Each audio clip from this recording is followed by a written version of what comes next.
할렐루야. 오늘도 주님 안에서 복된 날 되시기를 예수님의 이름으로 축복합니다. 오늘 역시 마찬가지로 사순절 말씀 묵상 함께 우리가 진행하여 나갈 때에 오늘도 동일하게 이 말씀 안에서 우리에게 말씀하시는 주님의 음성을 듣고 또 주님의 마음을 헤아려 알 수 있는 귀한 시간 되기를 주님의 이름으로 축복합니다. 말씀을 사모하는 모든 분들에게 하나님의 큰 은혜가 임하기를 예수님의 이름으로 축복합니다. 오늘 우리가 나누게 된 말씀은 마태복음 8장 1절부터 17절까지의 말씀입니다. 마태복음 8장 1절부터 17절. 일전에 제가 여러분에게 말씀드렸듯이 제가 묵상할 때에 낭독하여 드리는 성경은 저희가 가지고 있는 개역 개정 성경이 아니고요. 유대인의 성경이라고 하는 유대인들이 이해하고 유대인들이 받아들이는 관점 안에서 신약 성경을 조금은 다른 단어들로 다른 단어라 해서 완벽하게 의미가 달라지는 건 아니고요. 이스라엘 백성들이 이해할 수 있는 단어들로 정리되어져 있는 그런 성경책을 제가 참조해서 말씀 묵상하는데 도움을 얻고자 합니다. 오늘 역시 동일하게 이 성경으로 마태복음 8장 1절에서부터 17절까지의 말씀을 읽어 내려가도록 하겠습니다. 가장 두드러진 특징은 여기에 등장하는 인물들의 이름이 원어적인 표현으로 좀 더 가깝게 표현됐다라고 하는 것을 이해하시면서 말씀을 들으시면 좋겠습니다. 8장 1절에서부터 17절까지입니다. 예수께서 그 언덕에서 내려오시사 큰 무리가 그분을 따랐습니다. 그때 혐오스러운 피부병으로 고통받던 사람이 와서 그분 앞에 무릎을 꿇고 말했습니다. 선생님, 만일 원하시면 저를 깨끗하게 하실 수 있습니다. 예수께서 손을 내밀어 그를 만지시며 내가 원하니 깨끗하게 되어라 하고 말씀하셨습니다. 그리고 그는 즉시 피부병에서 깨끗하게 되었습니다. 그러자 예수께서 그에게 말씀하셨습니다. 누구에게도 말하지 않도록 조심하여라. 그러나 제사장에게 점검받고 모세가 명령했던 희생제물을 드려서 사람들에게 증거로 삼으라. 예수께서 가버나움에 들어가셨을 때에 한 로마 장교가 다가와 도움을 구했습니다. 선생님, 제 하인이 중풍병으로 집에 누워 심히 고통받고 있습니다. 예수께서 말씀하셨습니다. 내가 가서 그를 고쳐주겠다. 그러자 장교가 대답했습니다. 선생님, 저는 당신을 제 집에 모실 자격이 없습니다. 명령만 하시면 제 하인이 회복할 것입니다. 저도 권위 아래에 있는 사람이고 제 아래로도 병사들이 있어서 이 병사에게 가라 하면 가고 다른 병사에게 오라 하면 옵니다. 제 노예에게 이것을 하라 하면 그가 합니다. 예수께서 이것을 듣고 놀라워하셨고 자기를 따르는 사람들에게 말씀하셨습니다. 내가 진실로 너희에게 말한다. 나는 이런 믿음을 가진 사람을 이스라엘에서 본 적이 없다. 또 내가 너희에게 말한다. 많은 사람이 아브라함과 이삭과 야곱과 함께 하늘 왕국의 연회에서 자리를 차지하려고 동쪽에서도 오고 서쪽에서도 올 것이다. 그러나 그 왕국을 위해 태어난 자들은 사람들이 흐느끼며 이를 가는 곳인 바깥 어둠에 던져질 것이다. 그 후 예수께서 장교에게 말씀하셨습니다. 가라, 내가 믿은 대로 네게 이루어질 것이다. 그리고 그의 하인이 바로 그 순간에 나왔습니다. 예수께서 베드로의 집으로 가시고 거기서 열병을 앓으며 침대에 누워있는 베드로의 장모를 보셨습니다. 그분께서 그녀의 손을 만지시사 그녀에게서 열병이 떠났습니다. 그러자 그녀는 일어나 그분을 돕기 시작했습니다. 저녁이 되자 악령들의 힘에 사로잡힌 많은 사람이 그분께 왔습니다. 그분은 말씀으로 더러운 영들을 쫓아내시고 아픈 사람들을 모두 고치셨습니다. 이것은 예언자 이사야를 통해 말씀하신 것을 이루기 위해 행해진 것이었습니다. 그가 친히 우리의 연약함을 가져가시고 우리의 질병들을 떠맡으셨도다. 아멘. 예수님께서 이 땅에 오셔서 하셨던 주된 사역들 가운데 가장 도드러진 사역이 연약함 가운데 있는 자들을 돕는 것이었습니다. 질병에 묶인 자들, 그들의 질병의 문제를 해결하셨고 또 죄의 문제로 인해서 사단의 굴레 안에 있는 자들에게 그의 속박되어짐을 끊어내시고 자유를 주시는 일들을 예수님이 하셨습니다. 이 모든 사역들을 예수님이 하게 된 이유, 예수님은 왜 그런 사역을 하셨나? 라고 하는 것에 대한 대답이 바로 오늘 우리가 읽었던 본문 17절에 나옵니다. 그것은 이사야를 통해서 예언하신 말씀을 완성시키기 위해서입니다. 그 예언의 말씀이 성취되게 하시기 위해서입니다. 그래서 그 예수님은 그 어려운 이들을 도우시는데 이 이사야가 어떤 예언을 하냐 하면요, 그가 친히 우리의 연약함을 가져가시고 우리의 질병들을 떠맡으셨도다 라고 예언했습니다. 우리의 연약함을 가져가셨고 그리고 질병들을 떠맡으셨도다. 오늘 예수님이 우리에게 오셨을 때에, 메시아가 우리 가운데 임할 때에 우리 안에 드러나지는 두드러진 특징, 바로 우리 안에는 약함이 더 이상 내 안에 존재하지 않는다라고 하는 겁니다. 예수님께서 이러한 일들을 하실 수 있는 이유는 오늘 이 본문에 등장하고 있는 한 장교의 이야기에서 발견되어집니다. 로마 장교지요. 오늘 이 장교의 고백에 뭐라 되어 있냐면 권위 아래에서는, 권위 밑에서는 모든 것이 복종합니다 라고 하는 겁니다.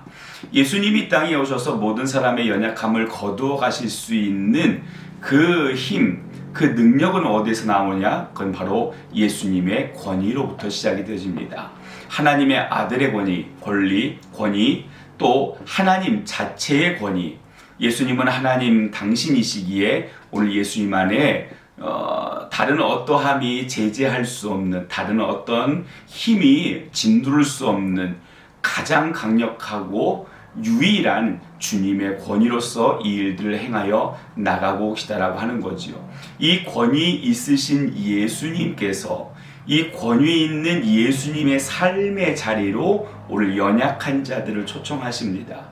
그들이 예수님께 다가오는 것을 예수님이 만류하지 않으십니다. 거부하지 않으십니다. 어떤 이들은 피부병이 걸려서 왔습니다. 어떤 이들은 안진뱅이여서 왔습니다. 어떤 이들은 앞을 보지 못해 왔고 어떤 이들은 말 못하여 왔습니다. 어떤 이들은 중풍병에 걸려왔고 어떤 이들은 정말로 낫기 어려운 한센병에 걸려서 예수님 앞에 나옵니다. 예수님은 누구도 거부하지 않으셨습니다. 당신이 나에게 오는 건 난 감당하기 힘듭니다. 그 더러운 몸으로 나에게 오지 마십시오. 그 불편한 몸으로 나에게 오지 마십시오. 나는 지금 너무 지쳐서 더 이상 이 일을 하기 힘드니 난 좀 쉬었다 할 테니까 나중에 오십시오 라고 하는 식으로 사람들을 물리치지 않으셨습니다. 예수님은 예수님의 그 강력한 권위 아래 누구든지 예수님을 바라보며 오는 사람들을 포용하셨고 그들이 그 예수님 앞에 다가오는 것에 대해 언제나 열어두고 환영하셨습니다.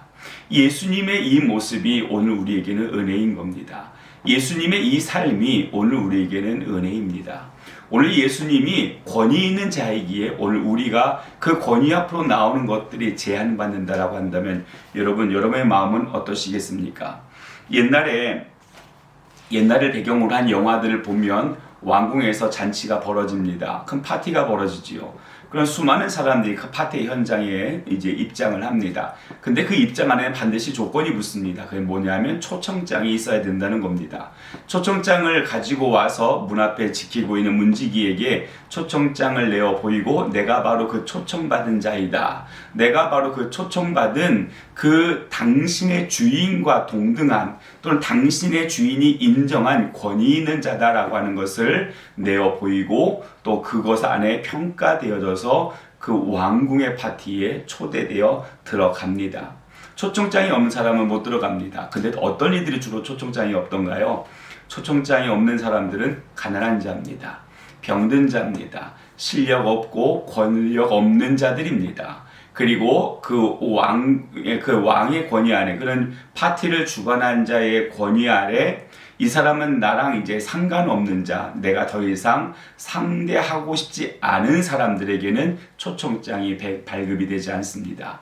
그들은 어떤 식으로건 그 안에 들어가야 하지만 언제나 제재당합니다. 무력으로 문을 부수고 들어가지 않는 이상, 아니면 옆에 있는 창문을 깨어 부수고 들어가지 않는 이상은 초대되어 환영받아 그 안에 들어가지 않습니다. 이것이 세상에 권위 있는 자들의 모습입니다. 근데 우리의 주님은 그러지 않으시는 거죠.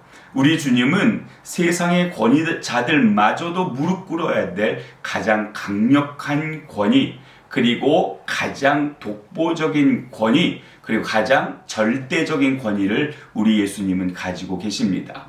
이 권위를 가지고 계신 예수님이 오늘 예수님 앞으로 누구든지 나올 때, 특히 아픔과 상함과 찢겨짐과 죄 많음과 더럽혀짐과 온갖 구역질 나는 냄새 나는 그들이 다가오는 것을 예수님은 만류하지 않으시고 언제나 환영해 주셨습니다.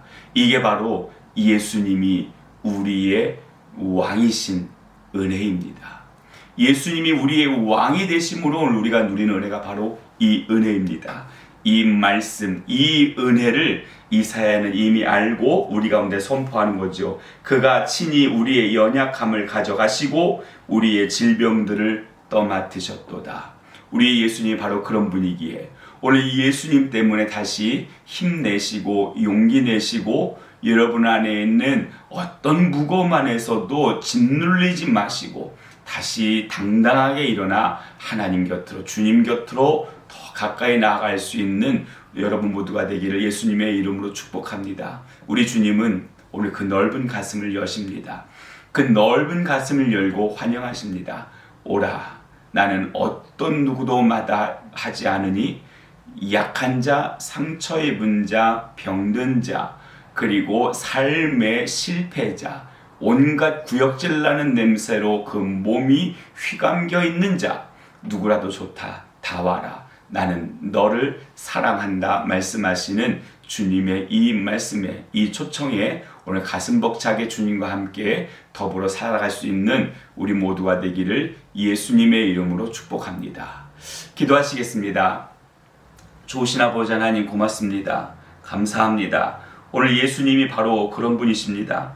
우리의 연약함을 연약함 그대로 두지 아니하시고 우리가 연약하나 주님께로 다가서면 환영하시고 오늘 우리 안에 심각한 더러움이 내 몸을 감쌌으나 우리를 멀리하지 않으시고 오늘 우리 안에 온갖 악취가 뿜어져 나와 어떤 누구도 가까이 할 수 없는 죄의 문제 앞에 오늘 우리가 묶여 있음에도 불구하고 여전히 오늘 우리를 환영하시고 환대하시는 주님의 그 음성, 주님의 그 모습을 저희가 말씀을 통하여 발견하게 됩니다. 이사야 선지자가 예언했던 대로 그가 친히 우리의 연약함을 가져가시고 우리의 질병들을 떠맡으셨도다 라고 했던 이 이사야 선지자의 예언처럼 주님은 우리의 아픔을 가져가시고 주님은 우리의 질병을 가져가시고 주님은 우리의 고통을 가져가시고 주님은 우리의 죄를 가져가시고 주님은 오늘 우리 안에 있는 모든 흉악한 더럽혀진 냄새,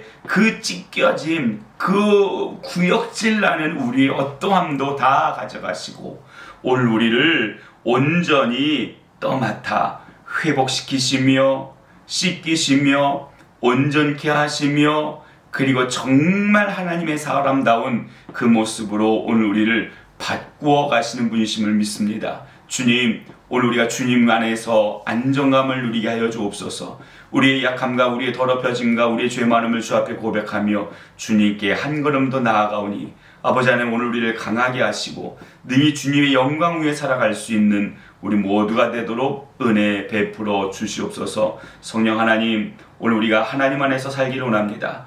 오늘 주님 안에서 복된 날 되어지기 원합니다. 무엇보다 오늘 대통령 선거를 통해서 새로운 이 나라의 지도자를 뽑는 과정들 안에 하나님 저희 모두에게 지혜로움을 허락하여 주옵시고 시대를 분별할 수 있는 눈을 허락하여 주옵시고 능히 하나님이 이 시대에 어떤 일을 행하기를 원하시는지에 맞는 그 걸맞는 이가 세운 바 되어질 수 있도록 오늘 우리의 손을 사용하시며 이 나라 이 민족 이 백성을 사용하여 주옵소서. 오늘도 주님의 뜻만 온전히 이루어지기 원하오니 하나님의 영광으로 오늘 우리를 인도하여 주옵소서. 예수님의 이름으로 기도합니다. 아멘.